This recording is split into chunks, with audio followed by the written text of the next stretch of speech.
No fuss, no muss. It's Pressed Peanut Sweepings, the podcast with just the facts. Pressed Peanut Sweepings.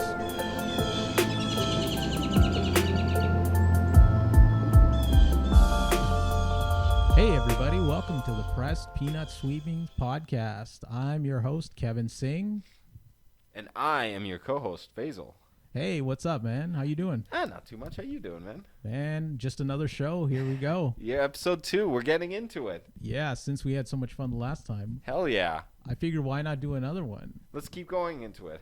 I want to know what you got, but before we get into that, I want to ask you, how's your week been? Oh, my week's been crazy, man. I had like a cold, so I've been getting over that shit. I've been like dying all week. The weather sucks. Fuck, man. It just started snowing, didn't it? Yeah, we had like a month of just sunshine. Like I wasn't even sure what to do in February with the... there was no snow. Yeah. I wasn't even wearing a jacket. But like it's almost March now, and now there's snow. Yeah. Like when is it gonna end? Well, you know, climate change is a bitch. Oh, fuck me, man. Tell me about it. It's not the climate change that bothers me. It's as much as the surprises in climate change that, because I'm like getting ready for winter and it's like Nope. it's shorts out. And then I'm getting ready to go out and putting my shorts on and it's a blizzard. It's and winter like, time. I can't get a handle on what it is. It's like you got to just be on your toes. You just gotta, like, you got to have your constantly- winter wear and your summer wear together. Synchronized somehow. Literally every day, because you don't know. Wednesday You could got be... breakaway snow pants so that when you go outside and you're like, oh, it's warm now. And you just Yeah, like, because when I was a kid, we had our clothes for summer tucked away during the winter months because we knew we weren't going to be wearing that Yeah. shit. And then when summer came, we put all our winter shit away and had our summer stuff. Now you got to have everything out and about because you don't know what it's going to be. It could be warm, it could be cold, it could be raining, it could be snowing. This shit has got everybody pack just... a canoe and a paddle. Yeah, I got like all 4 seasons of like clothes ready to go. I In can't your even put trunk. anything away. Yeah, but that's okay. It's fine. I'll be happy when summer comes along, that one brief month, Yeah. 1.5 months of summer, and then like we're back into winter. But I'll love that month and a half. I swear if it snows in June, I'm going to be pissed. I'm going to It's be going pissed. to snow in June. I bet you it's going to snow in June. Oh, I have a man. feeling it's Can going to you snow. imagine middle of Oh July? my God, it shit just would go starts crazy. blizzard coming down. People are like, what the hell, man? This is summer. Well, Alberta wouldn't be too bad because we're used to it around here. Yeah. But I like don't think other, it ever snowed in July, did it? you've lived here longer than I have. I don't think I've ever seen snow. I've seen snow in May and maybe I think June once, and that was really little. Like that was a very rare occurrence. But now I'm starting to wonder, maybe Mother Nature is just fucking with She's just everybody. fucking with us. She's just like, I'm done here. You motherfuckers are ruining me. She doesn't want anyone to get comfortable. Just wants everybody to be on their toes all It's the like time. keep in line, motherfuckers. Yeah. So we'll see. Today it's snowing. Last time it was nice out. Well, it was snowing in like Austin at one point or something, and in Yeah. Egypt one time, wasn't it? It snowed onto like the pyramids had snow on them or something. The It was- pyramids had yeah, snow on them. I remember this whole story. It was snowing in Egypt in like Well, 2019. you grew up in Tanzania, Africa. I'd never seen fucking snow. Yeah. I'd seen it on the inside of fridges. I'd never seen it until like I'd never seen people playing in that shit. Yeah. You're like, this isn't something that I would ever This want is to. cold. Well, it hurts my hands when I touch it. Can't imagine making a ball out of it and throwing it at other children. You know, that's so weird because we just assume people who grow up in like warm countries like Africa or Tanzania or Egypt or wherever, we're like, these people have never seen snow. It's like, no, they have fridges, they have freezers, they've seen snow, they just haven't seen it outside or surrounded by them. Well, 'cause in they just cartoons- open a door and see a box and see a little snow in there and they're like, that's enough. That's enough. Well, because in cartoons and movies and shit, it looks fluffy as hell. It looks Yeah. like fluffy and like That's not. very misleading to like kids, especially who grow up in like Tanzania, because it's like, this is awesome. You can roll it up. Everybody's running around and throwing having it at fun, each other making and snowmen. eating it and, But they like- don't tell you there's different kinds of snow. There's the thick stuff, there's the slushy, there's the fluffy, there's the really dense. Yeah, you can't make an ice ball and throw it at your friends. Snow comes in various different Grades. forms. Yeah, and you're like, this isn't fun. This sucks. I wish it was in my freezer, but Miseducation. Yeah, it doesn't leave the freezer. It stays in the fucking freezer. fuck that, man. I wish my snow would stay in the freezer.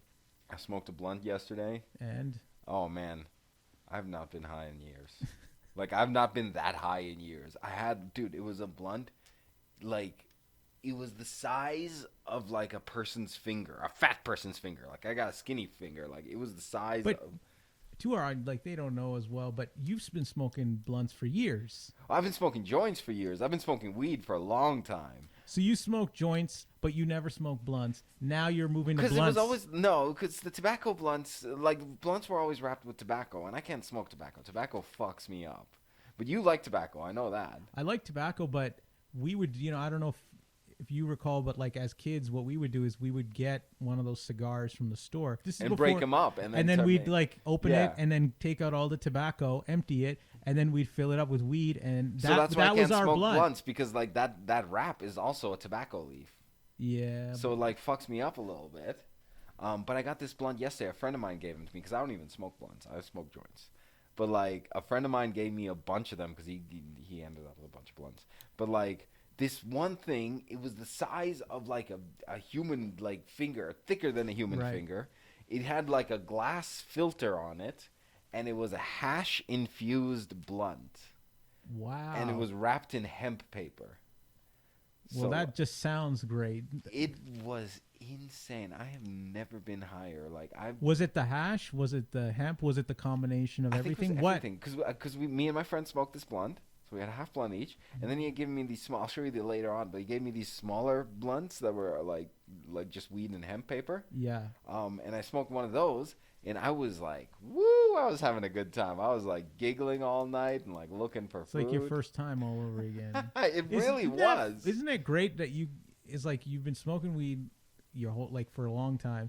Like eventually weed doesn't have that Well, it same doesn't. Nothing that gets first me time that high. that anymore. first Yeah. time, and then every now and then you do something, and it like lace it with smacks hash, you in the face, and you're like vivid memories of the first like high. off to see the devil. Like, oh Yeah. man, I remember that first time smoking, and like Do you remember your first time getting Yeah, high? because I was 21, 22 ish. The first time. Yep, the And very. what was first that time. like? What did Man, you do? Where was that? Because we Here? went to Grand Prairie. Oh, so that was here. Yeah, so like I got here and I was working for a company and they were shipping us around doing IT work. Yeah. And like I'd never gone into. I drank a little bit. I'd 'Kay. smoked like ditch weed back home once or twice, but like it wasn't really anything that you do.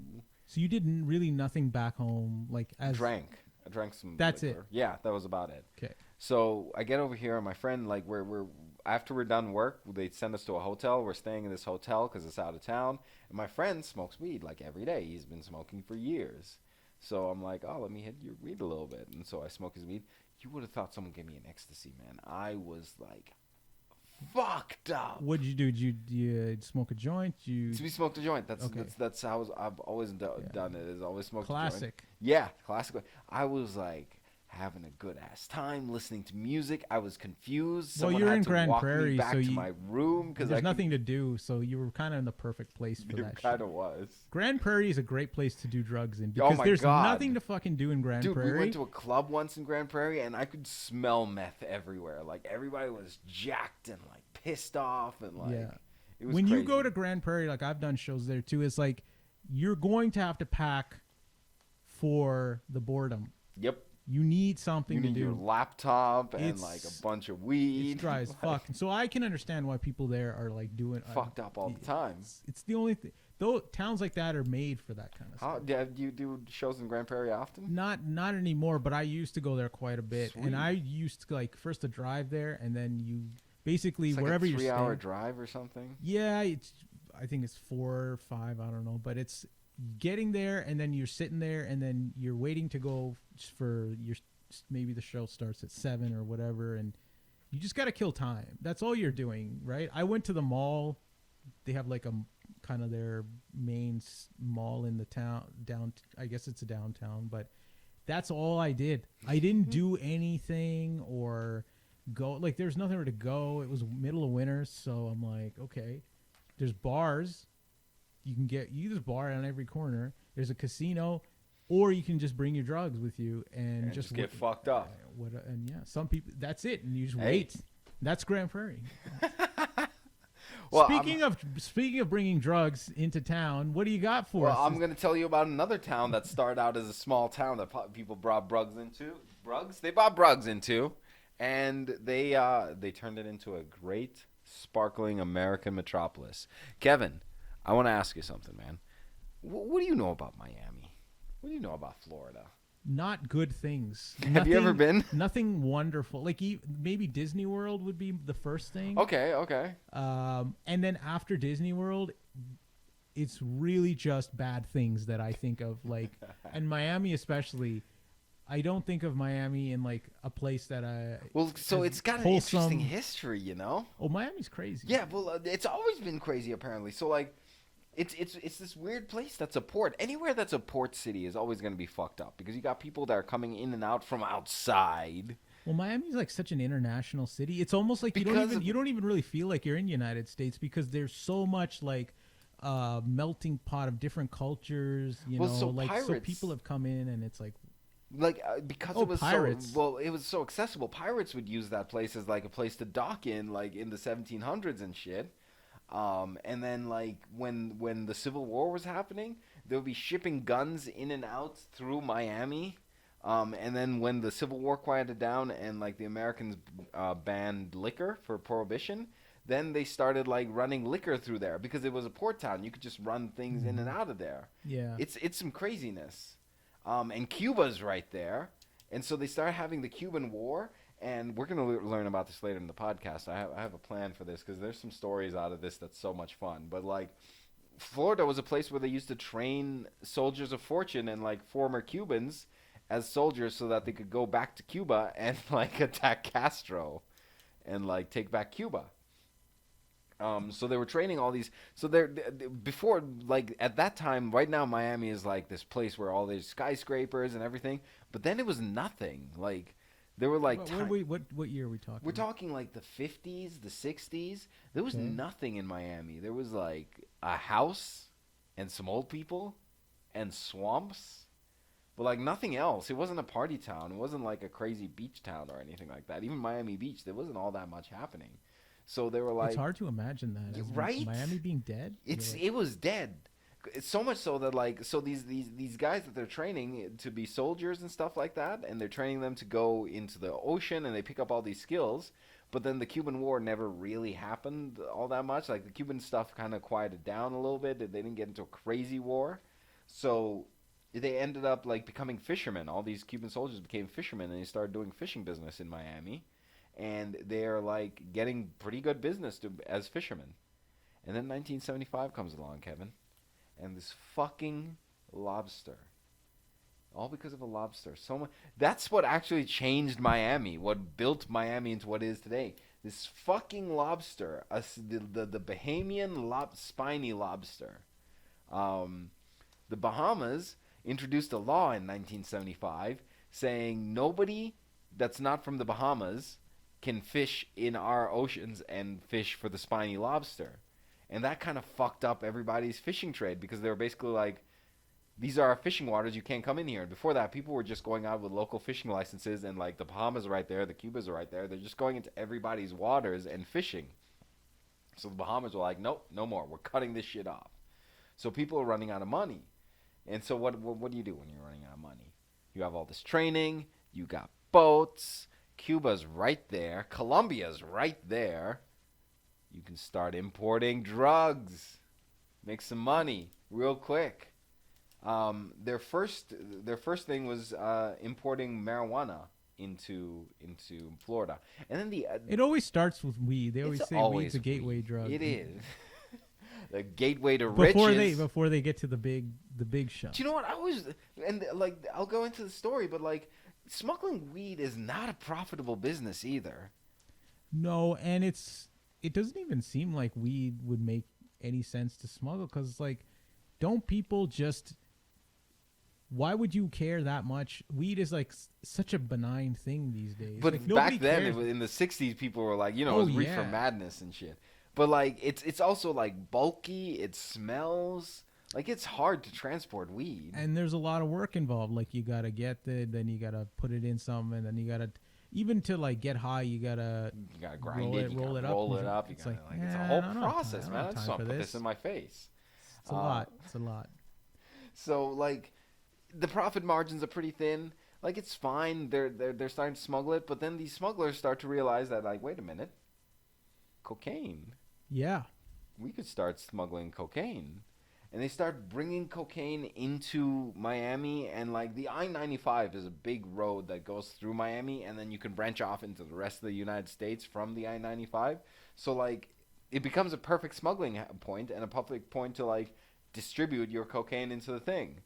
As a result, around the 70s, 1970, 1980, like Miami starts becoming Miami because of all the drug money that's coming through Miami. You mean it becomes fun? It becomes the fun Miami. Well, think about it. Well, funny how cocaine just makes. Well, everything... because I mean, more people doing cocaine. They're up all night, and if they're up all night, they need a place to party.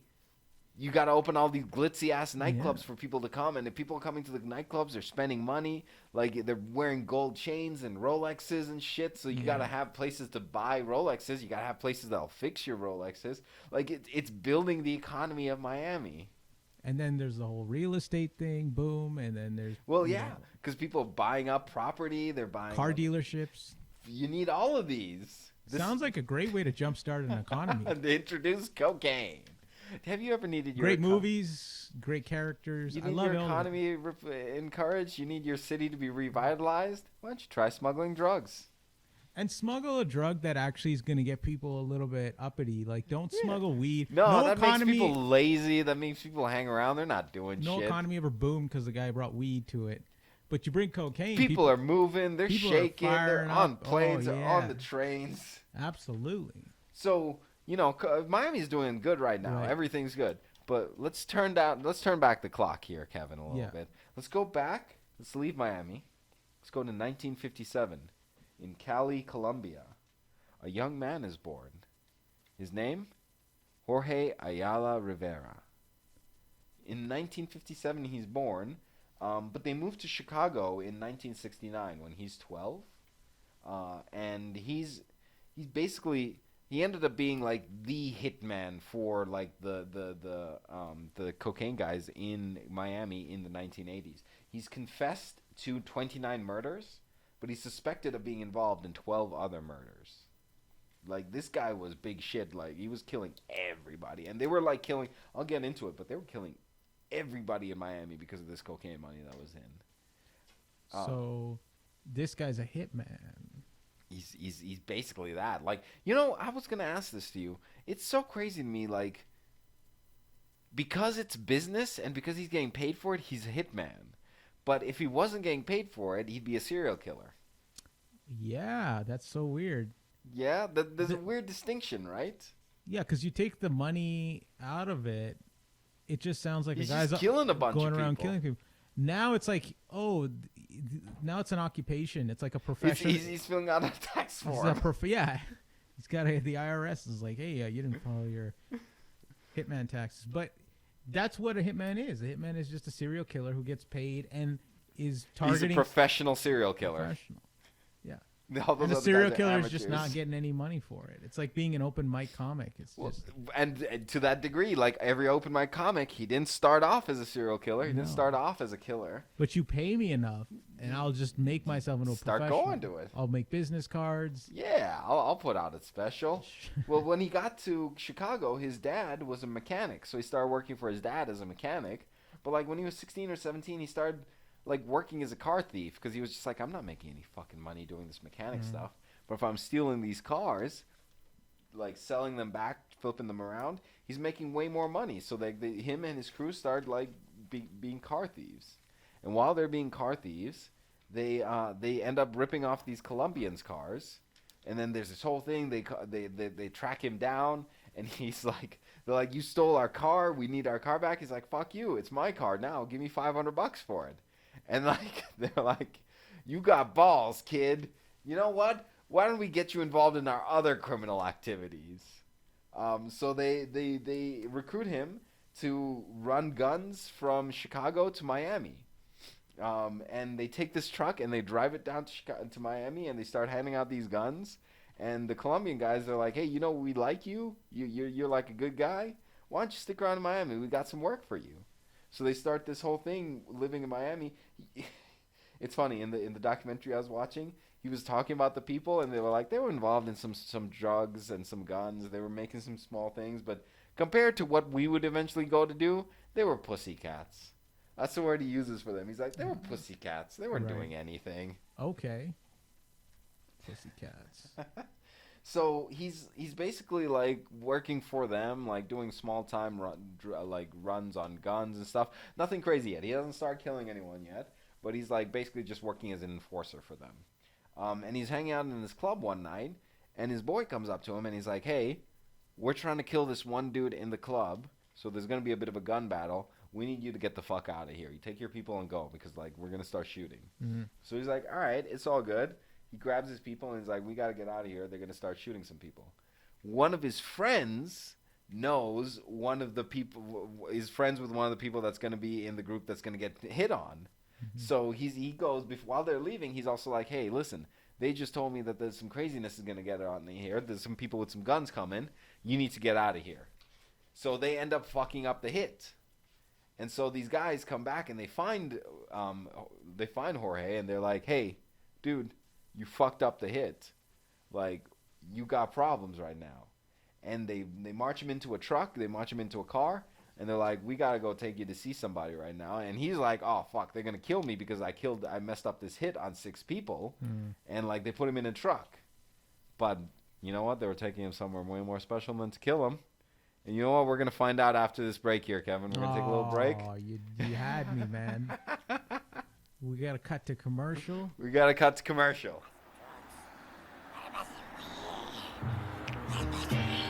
I sell so much weed. It's unbelievable. Looking for a good time? Need a first-degree murder charge dropped? Call the state attorney's office and speak to one of our hot secretaries. Waiting for you to call right now. Only $9.95 for the first half hour. 20 cents per additional minute. Don't delay. 1-800-444-9834. Get the law in your hands today.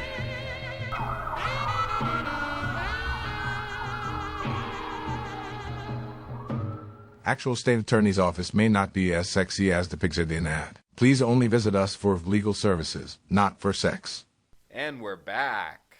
Wow, what a great commercial. It was really great, Kevin. I think we need to like invest in some hotline time. Yeah. Make some calls. Next Talks- commercial break. I got to make some calls. I Yeah. got to find some quarters.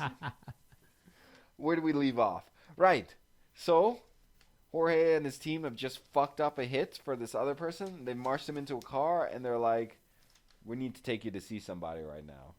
Who do you think they were going to take him to see? Pablo Escobar? No, close though. Close. They're taking him to see Griselda Blanco. Oh, You heard of her? She's in that Yeah. new. Have you seen the Netflix show? I've heard of it. I haven't seen it. Man, it's kind of weird because I watched it and I was like, this Rivi guy that's in the show, he's like fucking crazy. But in the show, they have him as like some kind of like sex shaman guru guy who's like killing people, but also like mysterious glamour. Mm-hmm. Real life, he's just a dad, man. He looks like a dad. He's like, "Oh, I started killing them. Like, fuck it. Well, I'll tell you the story. Like, it's kind of innocuous how he got into killing people." So they take him to meet Griselda, and she's like, "You fucked up this hit for us." And like, it's kind of crazy because she developed this reputation where like, if she wanted to kill you, it didn't matter who was around you. So she just wanted to kill 2 people, 1 people from that group. But there was 6 people in that group, and she was like, "Fuck it, we'll just waste all 6 of them." Wow. And that's how she did things. She's just like, "Fuck it, if you're standing next to the person I need to kill, you're gonna get killed." That's With machine guns and motorbikes too. You're just hanging around, and like some guy shows up on a motorbike, blasts you with a machine gun, and gets the fuck out of there. Damn. And Griselda Blanco was working for Pablo? I think she was working with Pablo. So like the story I know about her is she was smuggling marijuana and cocaine into New York City. Right. And then she got busted and they sent her back to Colombia, and she was in Colombia and some fucked up shit happened in Colombia. And then she shows back up in Miami and she's starting to like deal cocaine in Miami, and like her run was quick, man. She was like 70, I think 77, 78, 79 is when she shows up in Florida. And like it's 78, 79, 80, 81, 82, everybody's gotten arrested. And in that time, they amassed at least 42 killings, if not more. That's wild. 3 years. Like, it's insane. Like, so she's telling Rivy, like, you know, you got to fix this problem. You got to go fucking kill the people that we were going to try kill. And he's like, all right, well, I guess I got to kill these people. But, like, he couldn't, like, he basically goes to his friend and he's like, well, you knew these people. These other people are going to fuck us up if we don't point them to these people. So he didn't actually participate in the killing, but he took them to where they're at, and he was like, that's the guy. And then they went and they took care of him. And Griselda, she was like, hey, listen, you want to come work for me? I know you're working with these other fucking guys over here. They're not doing shit. Why don't you come over here? And they were making insane amounts of money. Like, they were talking, at one point, they were starting to weigh the money because counting it was just too inefficient. They were just like, fuck it. Like, at one point, he's talking about how, like, $1 million weighs 20 pounds, which is crazy that you know what that is. So, like, you just got 20 bombs of, like, $100 bills. That's $1 million. Like, easier to count. That's how much money they were making. Wow. At that time. That's ridiculous, man. So, like, he starts joining with them, and she's, like, paying him well for hits. She's giving him, like, $500,000 for a hit, $250,000 for a hit. Her kids, like the first murder I think he did, her kids got ripped off. Griselda's kids got ripped off by some Cubans for some coke, and like they ran off with the money and the coke. And so she's like, she gets Rivy to track these guys down. They're doing this like detective work and all this shit, and they find them, and they like kill these two guys in the middle of like everyone in a mall. In the middle of a fucking shopping mall, what this guy does is he takes a machine gun and he like shoots him in the parking lot, and he does like a cross on him. He's like shooting him up and down and then left to right. He hit him, like he killed him and like shooting him that way, like in a machine gun, with a machine gun. Damn. That's what he says he did. In the middle of a shopping mall parking lot. It's insane. And they're killing like just indiscriminately because there's so much money, there's so much cocaine. Like, everybody's getting fucked up. Everybody's doing... It's not like these guys aren't doing cocaine. Yeah. They're all doing coke. They're all getting fucked up.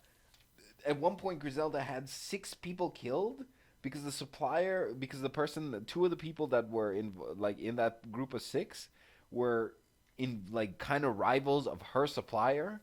Yeah. So she was like, you know what? If he's giving you a problem, I'll take care of it. And she sends her people to kill them, and... There were 6 people there, and they were like, fuck it, waste them all. Like, there were 3-4 innocent people that just got killed over that shit. Wow.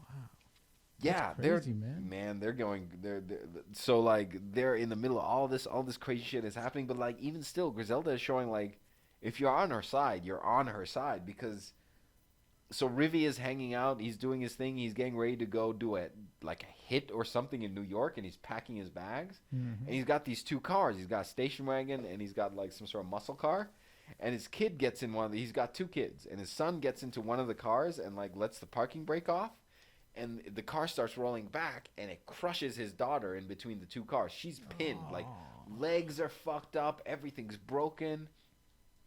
So he calls Griselda, and he's like, I can't get on the plane to do this job. I got to take my kid to the hospital. And she's like, yeah, don't worry about it. Do what you got to do. She meets him at the hospital, and, like, the doctors are like, well, we need, like, your insurance. We need money. We need to, like, while this child is, like, dying. And, like, Griselda is basically like, don't worry about it. Like, cashes it out. She's like, you work for me. This is all included. You don't need any of this insurance bullshit. I'm your insurance. And, like, that's how she's building loyalty. Like, do you know what? I figured, like, yeah, if something happens to me and you're basically like, you're not even like, you're just like, don't fucking worry about it. Like, what are you talking about? Here's the money. Here's whatever you need. Take care of yourself. I don't care if you can't do the job. Like, you're building loyalty. Yeah, yeah. And, like, even in the documentaries and stuff, when he's talking about her, he's like, I like the lady. Like, that. He's just like, I like her. Wow, that's great. Good for them. For at least getting the money. Well, they're not like, yeah, there's so there are much human money. beings underneath these people. Yeah. There's They so have a much soul. money coming in, Kevin. There's like, we're talking in the hundreds of millions of dollars. because they're like transporting coke. They're like throwing out shipments of coke worth millions of dollars because like the cops are coming and they're like, we gotta get rid of this, but they can afford to get rid of it because like the cocaine is, before it got crazy in Miami and everybody started doing cocaine, it was just farmers in Colombia who were growing the coca plant. And it's like, it's a worthless plant over there. It grows in like the places, it's like weed. It grows in like the bad climate where it's super high up. Nothing else grows except this fucking plant. And they like process it into a paste, send it off. But these guys are like dirt poor farmers. And then cocaine starts being a big deal. And all these farmers suddenly have hundreds of thousands of dollars. It's like giving like a dirt farmer like $100,000. Yeah. They're just like going crazy. Wow.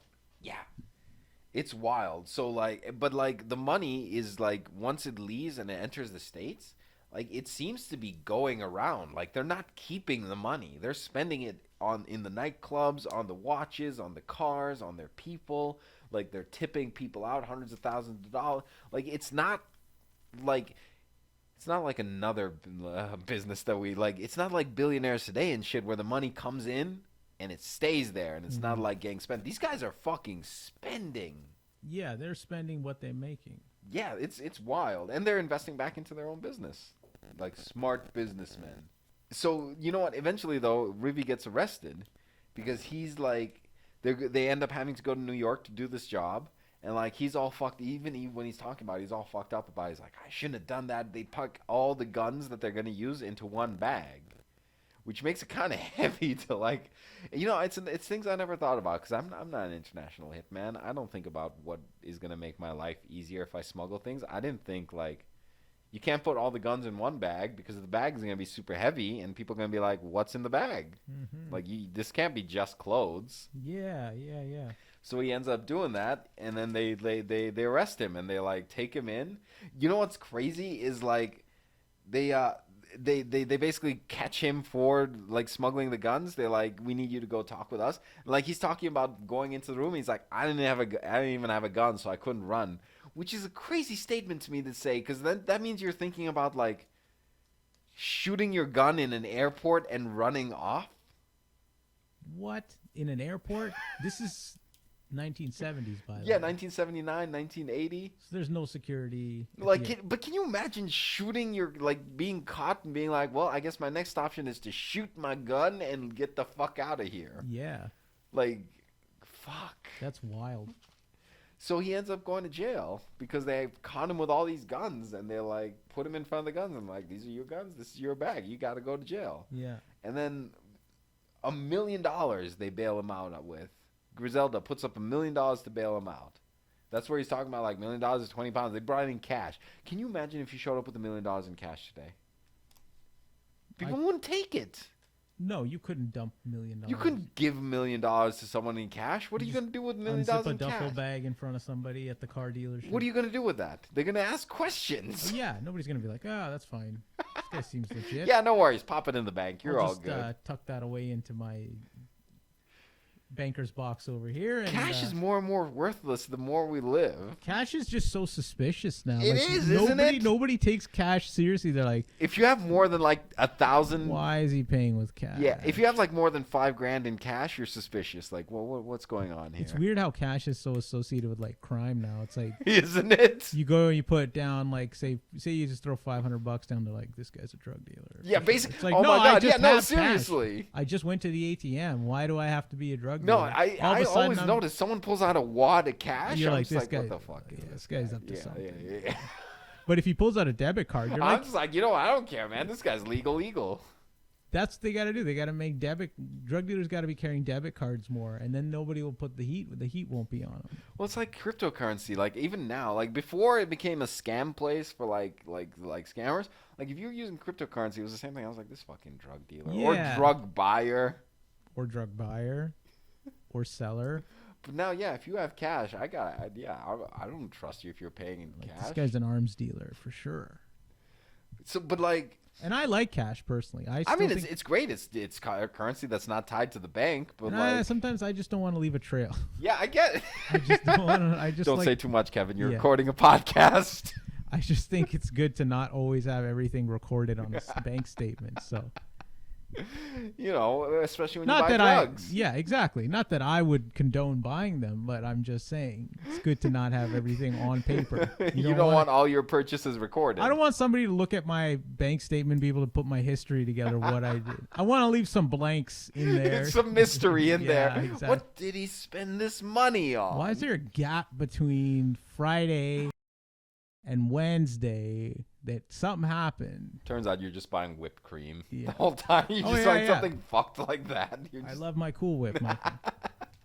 I just don't want Just anyone putting to it into a know. bathtub. Yeah, exactly. Bath salts. Oh. But yeah, so Anyway, like he's you getting were bailed saying. out with $1 million in cash. But his best friend, who's in jail, doesn't get bailed out because Griselda is like, he's not part of the crew. He's not one of us. So I'm not going to put my money up. That's you to put your money up. Yeah. But he doesn't have the money at the time because like his assets have all been frozen and the money that he has, he says it's unlaundered, so he can't use it, which is like, come on, guy. Damn. So his best friend is obviously feeling fucked up about this, right? Right. And his wife, who's on the outside, is also feeling fucked up about this, and she's living with Rivy. And I don't know why she makes a bad decision. She starts talking shit about Griselda and about Rivy, and she starts talking about how she's gonna go to the FBI and shit, and she's gonna turn him in because they're not bailing his husband out. Yeah. And like, that's not a good thing. That's not gonna end well for you. Absolutely not. So, shit that he basically said it in so many words. It's crazy how he's just basically like, I guess he's been convicted, so he's like, yeah, fuck it, I did it. He kills his best friend's wife. And his best friend calls him up from jail, and he's like, have you seen my wife? And he's like, no, I don't know, man. He's like, really? Because I saw her on TV, and they have this report of her, like, her body being dragged up from, like, the street on TV. And he's like, did you kill her? And he's like, I don't know what you're talking about. And he says that's the last time he heard about it from his best friend. So, like, they had him killed in prison, too, and just, like, fucking iced him. Like, it's insane. They just, for talking, this chick gets like, killed. This other time, Griselda thought that, like, Rivy's best friend was going to, like, set up a hit on her. Like, this another best friend that they call Manteco. And so she had him go and kill his best friend. And he did it. With 2 other people, but he did it. Like, this is the things a serial killer would do. Yeah, it's wild. Like, you can't even be his best friend because you're going to get killed. Yeah, it's, If you're around him, you're eventually going to, like, end up either arrested or killed. it's not safe to be around people like whose career is built around murdering people. Right? You know you're too close. Even his friends who are killers with him aren't safe because, Yeah. they're like, you're going to kill me. I got to kill you first. It's like, what do you do for a living? I murder people. Yeah, let's hang out and have dinner all the time. No, fuck that. Well, Because I know I'm next. I know it's gonna be me eventually. Well, so he's got to put together a new murder crew now because he's killed his old murder course. crew. And Griselda starts beef with this guy called Papo Meillo, who, like, in the fucking TV show, I fucking love the actor who plays him. He's like this big fat like guy. He's funny as fuck. I like the guy. Okay. And so this is the crazy part. She tries to kill this motherfucker in an airport. She sends them to kill this guy in an airport and stab him with a bayonet. Because she's like, he's a pig. He needs to be killed like a pig. Stick him with this knife. So Kevin, can you imagine killing someone in an airport? No, I cannot because I don't do that. I don't think of ways to and certainly not stab somebody to death in an airport like a pig. It's like that is a whole level Well, of there's no TSA at this time or anything like that. Like, I imagine there's not that much security, but still, like, killing someone in an airport is like a bold fucking move. yeah. So yeah. they tried to kill him. It goes badly, as anticipated. He ends up, like, surviving, and I think they end up, like, arresting him in 1983. But, like, they killed him. There's a whole news report where they show his blood all over the airport because they stabbed him with this bayonet, but they just didn't stab him good enough because he didn't die, apparently. And then she starts talking about killing a senator. Because there's a senator that's, like, fucking with the New York. This is when Ronald Reagan is starting to get big, so they're like, cocaine bad. Let's really take down the cocaine guys. And there's this Senator Paula Hawkins from Florida, and she's like really talking about like how bad the cocaine trade is. So Griselda's like getting pissed off, and she's like, we need to kill her. Can you imagine that kind of bravado, Kevin, of like a senator is shit talking your business, so you're like, fuck it, we need to kill her. Yeah. Like, Can't imagine. how do you get to that point where you're like, let's kill the senator? Hey, people kill senators all the time. We just don't know about I it. guess they just secretly like poison them. But like this is when shit is going crazy right now. Like this is how hot, and this isn't like 3 years. 79 is when she started dealing. We're in like 1983 right now, and she's We're in talking the about- peak of the cocaine era. We're basically near the downfall of the cocaine era because it happened beginning so of the quickly. Because like all these people are also doing coke. Like at one point, one of the guys who like was the main supplier, this guy's telling a story about him how he used to smoke coke in cigarettes, Yeah. and like he'd empty out half the tobacco in a cigarette, and he'd like fill it with coke, and he'd put more tobacco in it, and then he'd smoke that. And like one day he walks in on him, and he's got a desk, and he's got a pile like a Tony mount- Montana. but it's not cocaine. It's a pile of tobacco. Oh, Because he's I like see. emptied that many cigarettes and then put that much cocaine into the cigarettes and smoked that much cocaine that there's a pile of tobacco from like all the cigarettes he smoked. And he's just like fucked up. What does he do with the tobacco? He's just there, just fucking with it. Like it's there in front of him. I would think he would use, maybe if he was like, hey, I just want a regular cigarette. Do I have any Roll the paper? tobacco. But like when you're doing that many drugs, like Yeah. you make some crazy decisions. Oh, yeah. I mean, who's made great decisions while on drugs? Yeah, well, like trying to kill a senator. So like they're burning out pretty quick. Like by 1984, Griselda leaves Florida, which is funny. They talk about like the homicide rate goes down in Florida, which is how they know she'd left Florida because less Yeah, that's a people good way start to getting tell. killed. Hey, there's more people alive than there used. Wow, that Griselda Nobody's Blanco getting must be murdered out of in- here. Nobody's getting stabbed at the airport. I guess she left. There was one stabbing at the airport, and then it stopped. She must have left. True. Well, and then they start getting all these people start squealing. Barry Seal, who becomes a big informant for the United States, his story is crazy. He ends up getting murdered because like some judge in Louisiana puts him on house arrest, even though he's like the biggest informant for like cocaine distribution. So all these people are going to be looking for him. But this judge, who I'm pretty sure he knew what he was doing, was like, course. "No, you got to stay in your house for 6 months because we arrested you." And so like he's hanging out in his house for 6 months. He gets killed. And then at this time, John DeLorean gets caught with a bunch of cocaine. Do you know this story? No. Oh, we're going to explore this story in another podcast. But the guy who created the DeLorean, like the FBI basically set him up to like frame him for like 400 kilos of cocaine or something. 400 kilos, Kevin. 400 kilos. Yeah. I like how you keep saying my name like I'm not right here. I know it's a lot. I'm just not a drug saying. dealer. I don't know what the appropriate amount is. I guess we should bring a drug dealer on the show. We should. And you should tell him the story, and then he'll be like, well, it's 400 kilos. It's just, that's peanuts. Dude, I've done 700 a in my worst gram day. is what you buy Yeah. for $100. They're talking about 400 kilos. Yeah. Even if they were talking about 100 kilos, to me, that's all. Yeah, might that's as well still, be like, I'm already gone. you're dead. You've If he even overdosed 2 said times if already. he even said 10 kilos, I'm sold. I believe you. You're a big time. You're big time. I got you. Because I'm doing 0 kilos. Yeah. So anything you're the over, big dog here. Yeah. So 400, 700, 8,000. It's all just. It's all crazy to me. You don't have to justify it to me. I'm not like. You're just like, that's a lot of cocaine. I'm not the buddy. one you're trying to impress.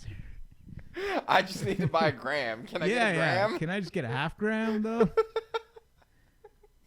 That's funny as fuck. If you show up and someone's like, I have 100 kilos of cocaine, and you're like, Well, I'll take can I just half. get a half gram? I have change. Yeah, I got 50. Like, it's in cash. Is that okay? Yeah. Do you take Square? Do you take debit? Anyway. But like, so all this shit starts going off the deep end. Like, everybody starts rolling over. This big guy in the cocaine business on the American side, Max Mermelstein, which is a fucking crazy name, Max Mermelstein. He rolls over. He starts giving up people's names and stuff. So people start going on the run, including our boy Rivy. Yeah. He goes back to Chicago. He's on the run. So here's the crazy thing, Kevin. Yeah. He says he goes back to Chicago and he's laying low in Chicago. But the cops, factually, this is what he says. He's laying low in Chicago. Yeah. Factually, the cops arrest him in connection to a bank robbery that happened. Mm-hmm. Now, I know when you're on the run, you need money. It's expensive to be hidden. It's expensive to like stay off the grid. It's difficult. Bank robbery?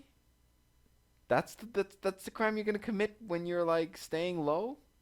Remember, this guy does drugs. Fair enough. Well, okay, so this is the other crazy part. It's not like ideas are his thing. Well, this is the other fucking crazy part.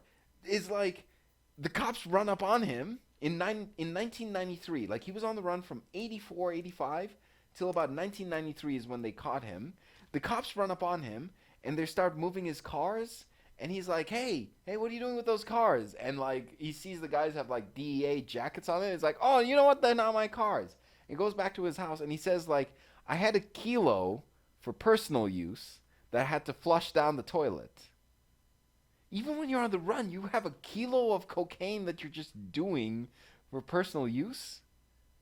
Yeah. Like... He has his own personal stash. What the fuck? I think he's lying a little bit. You can't have a kilo for personal use. Kevin, Why? I've done cocaine. Why can you not have a kilo for personal You use? would die. No, he's not doing it all in one sitting, though. I know, but he's spreading it out over the course of the, Now, Kevin, here's... But cocaine is not a drug you can just kind of like do. It's not, yeah. You're not just doing. You're not stopping it. Once you pop, the fun don't stop with cocaine. Yeah. I think it's time to cut to our commercial. That's what it sounds like to me. You know what? Let's take a little bit of a commercial break. We'll be right back. Sounds good. Here at CompuGlobal Hyper MegaNet, we care about the important things. Fresh coffee, hot toasted buns, and slow, burning sunsets. And we know you think about those things too. That's why at CompuGlobal Hyper MegaNet, we pride ourselves on being the company that puts those things first. Most importantly, we pride the thing that everyone cherishes the most: money.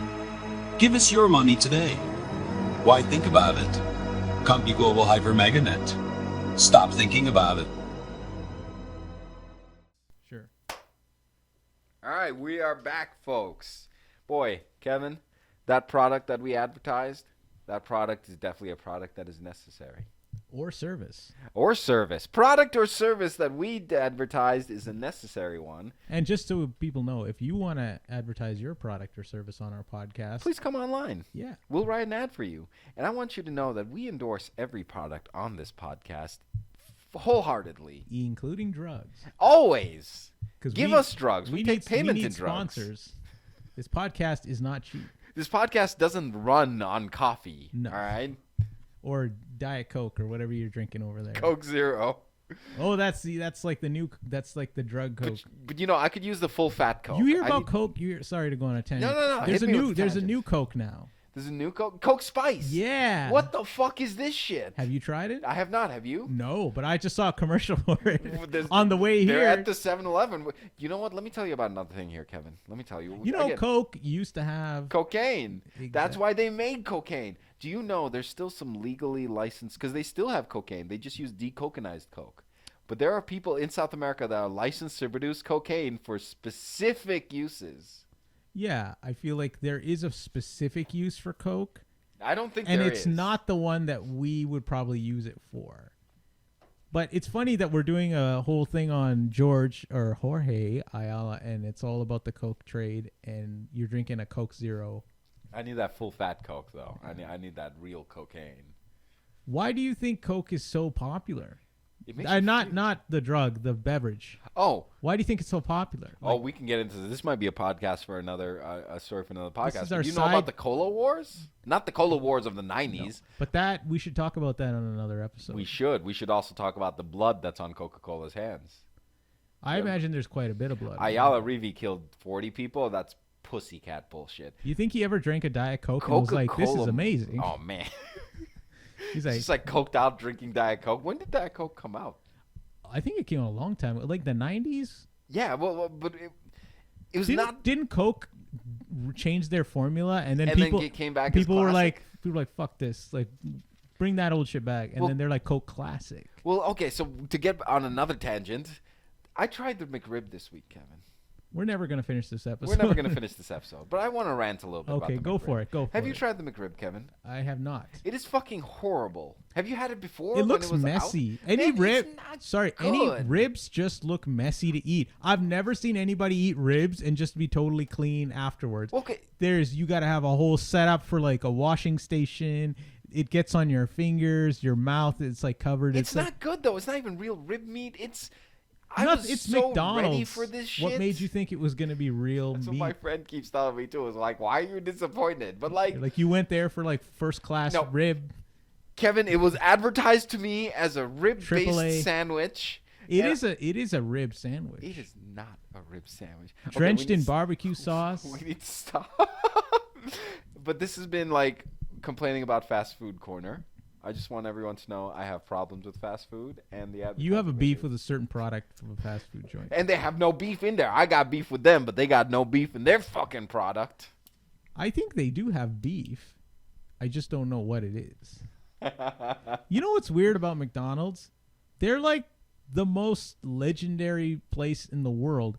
They've been around forever, and like everybody knows about it, and every kid knows about McDonald's. Like even babies know McDonald's. Like they're undefeated. Everybody has grown up with that shared experience. You, me, and you grew up on the other side of the world. I grew up here, but we all know McDonald's. We all recognize the McDonald's arches. Yep. We know we know what we want. We go there, even though we know it's not real shit. Oh, we still go there, and it's so much more expensive. And we're gonna now. eat there again. Yeah, fuck yeah, I'm gonna go eat there after this. Fuck See? it. We just did an Fucking ad for McDonald's. We just did an ad for McDonald's with no money. What's their fucking slogan right now? Uh, I'm loving it. Is that I it? don't know what it is. I don't fucking know. Let's finish up this Okay, podcast. let's do it. So where do we go from? He has a kilo of cocaine for his personal use. He's snorting it. He's got to flush it out. He's getting arrested. So he gets arrested, and they eventually catch up with Griselda Blanco too, and they arrest her. And Rivi then is like, hey, I'm going to cut a deal with you guys. I'm going to tell you everything about Griselda Blanco. And at first it looks like this giant betrayal. You know, he's telling on his people. He's like rolling over like everybody else. But then it turns out that he was having... So at first the report was that he was having phone sex with 3 secretaries at the prosecutor's office that was handling the case against Griselda Blanco. Which is fucking crazy. Sounds like a great team. They are having phone sex on the phone. He's sending them money. They're sending him cakes inside. This one chick had a cake delivered to the jail for his birthday. Sounds like Pimpin'. Yeah. But like, it turned out that it wasn't actually 3 secretaries. It was only 2 secretaries. But like, this one secretary overheard the other 2 having phone sex, which is fucking crazy. That you're having phone sex in the office and then your coworker hears about it. Also, what the fuck is this place? They got 3 secretaries? They must be busy. I know, right? Business must be. Or they're all booming. their employees are just having phone sex all over the place, so nobody's getting any work done. They just keep hiring secretaries. Yeah, the whole legal thing is a front for the phone sex operation. That's the real. But like, it's crazy that you overhear your people, your coworkers having phone sex, and then she threatens to report them. Well, secretaries got to make a living They too. gotta make a living, so she threatens to report them. And what do? They're like, she was in on it with us, so all 3 of them get fired. You hate a rat.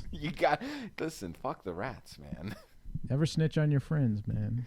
So he's having phone sex with these 2 secretaries, and so that invalidates all the evidence because they're like, we don't know what's been corrupted because he had this crazy relationship. which then means that Griselda Blanco gets out at 2004, but she gets deported back to Colombia. I think they knew, like, fuck it, it's only a matter of time before she gets got. Joke's on them, motherfuckers. She runs in the cocaine trade from 2004 until 2012 when she is murdered on the streets. Yeah. So, like, she was at 66. I gotta look this up. How old was Griselda Blanco when she died? But, like, that's all she ever did, man. She, from age 20 or 0 maybe, all the way till age 69, she was dealing cocaine. There was no other work for Griselda Blanco as dealing cocaine. And then she's killed in 2012. Rivy, still in jail. As of 2023, he's still in Florida jail. If he ever gets released, he's also going to be deported to Colombia, but I don't think they're letting him out of the jail. They're going to put that motherfucker under the jail. He tried to get parole in 2014, and they denied him his parole. But he outlived Griselda Blanco. She's dead. He's alive. Well, that's an achievement.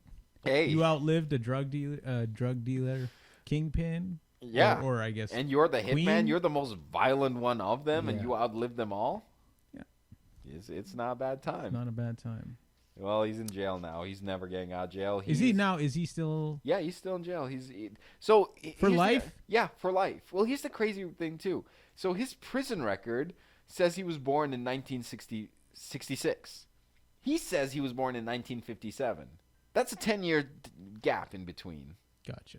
So I don't know who's telling the truth. I assume he knows his own birth date, and the prison system probably fucked it up because he moved here as a kid, and, like, I don't know, there's all sorts of weird birth certificate shit that happens over here. So, like, there's probably some fucked up in the system.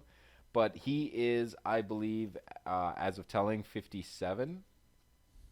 Is that right? Okay, so he's still young. Relatively. Relatively. Let's see here. 57. Yeah. You think he would ever do an interview? He's done tons of interviews. He just did an interview for, like, Colombian television. I wonder if we can get him on an interview. Why don't we reach out to him? Hey, listen, he's not getting any mail. His visitation is blocked. I saw on his prison record that they're not letting him have visitation anymore. I bet since the Griselda show come out, they're like, we're not letting this motherfucker have any more visits. 66. He's 66 now, so he's still younger than Griselda Blanco when she died, 69. But he's like, he's chilling, man. Yeah. Wow, what a great story. I had no idea that had happened. And that all built the city of Miami, man. That's what Miami is now. All those skyscrapers, all that shit, that was cocaine money. Yeah. It's weird now because there's a lot of crypto money now in Miami. And yeah, there is, isn't there? And Miami's a lot of strip booming. club money at one point. And Miami's history. It's always been booming. It's always boomed because of something illegal has taken over, and it's pirates, gun running, liquor, cocaine. What were they running in the 2000s? Like there were strip clubs. Whatever. Now it's crypto. Whatever. Fuck it. You got something? Bring it to Miami. We'll try and find a way to sell it. Do you know they have like pythons in Miami that like someone let out like a Burmese python, and they like it's like the perfect climate for them, but they're not from there, so like they bred like crazy. And so now they're a super invasive species that kills everything else there except gators. So they have gators and pythons out there. Florida has the most deadliest creatures. They have gators, they have snakes, they have all these weird spiders and fucking mosquitoes hanging around. They have cocaine dealers. Cocaine dealers. Do they have tigers? I don't think they got tigers. Did you ever watch Tiger King? Yeah. Was that guy in Florida? I think so. I don't remember. He kept his tigers in cages, though. Yeah. He wasn't laying them out, thank fucking But didn't Christ. a couple escape? I heard like somebody's tigers did escape, maybe. No, you know what? That's a story we got to do one of these days. I think it was someplace in Washington. One of these assholes who had like a private zoo. Did you know the United States actually has the second most tigers in the world? And tigers are not native to United States. No, they're from India. They're all imported into United States, and now U.S. I think has this. I'll have to check, but it's like the second most tiger population in the world. Well, you know what the fuck happened at one point? Because guys like Mike Tyson and shit, everybody just every millionaire wanted a tiger. Billionaire just was like, oh, I just want a tiger. Well, you know what the fuck happened at one point? Penn and Teller got, or those two gay guys in Siegfried and Vegas Gray. yeah. Siegfried and Gay, Siegfried and Roy. But you know what happened? There's many things I agree with Mao Zedong on. But like the one thing that I thought was kind of fucked up is like there used to be a bunch of tigers in China, but then he started this whole program where he wanted to kill all the pests in China. So he killed a bunch of like exotic birds. He started killing all the fucking tigers. He was like, we're going to kill all the tigers in China, which is fucking crazy. Yeah. And they came close. They pushed the tigers to near extinction. So yeah, I believe that the U.S. is the only place that has a bunch of tigers now. Yeah, they have a lot of tigers. But anyway, I just thought I'd throw that in there. We should get a tiger for the podcast. Yeah. You know, we just have a tiger chilling out here. We get that podcast money, we'll spend it on Fuck yeah, we get a tiger. Yeah. Live in the podcast studio. Protect our podcasts. Has anybody made a movie about Mr. Ayala? They had Griselda, the Netflix show, which came out. It was pretty good. They did not show him how he normally. How did they portray him? Like I said, they got him as like weird, sexy shaman guy. He shows up and he's like mystically shooting. They don't even mention his kids or his wife. They make it seem like he was like just neutered and he was just fucking everything. But which I guess he was. Man, phone sex with 2 secretaries, Kevin. Hey, in the same office. He must have had some charm. And secretaries are supposed to talk to each other. These chicks aren't figuring out that they're both being played? Yeah, but I mean, if you're having phone sex with a guy... I guess I'm not telling everybody. You're not really broadcasting that, I guess. You? I just figure secretaries know everything about everyone in the office. They're the guys who know the gossip. You would think, but in this one area of life, they may not want to necessarily... they may know a lot of other stuff. Yeah, hey, listen. But hey, man, listen, it was a great topic. I'm really glad you brought this to our attention, and I think hopefully people will they'll know more about the people. Yeah, do more cocaine, or just do a little bit more research into Mr. Ayala and his contributions to the Miami economy. To the Miami landscape. What is the skyline? The Miami skyline. Mr. Ayala, we salute you over here at the Press Peanuts podcast, because that's what we are. We recognize the real heroes. We do. Of Miami. Of the world, really. Absolutely. And so to him, I say thank you, sir, for your contributions. And enjoy prison. Enjoy prison, I hope sir. they treat you well. Hope they bring you cake. They blocked your visitation, but keep your head strong, you know? You think they still bring them cake every now and then? I would hope so, man. Like, otherwise it would really be prison. Yeah. Without cake. Yep. All right, Kevin. I will see you next time. I'll see you next time, man. Take it easy, buddy.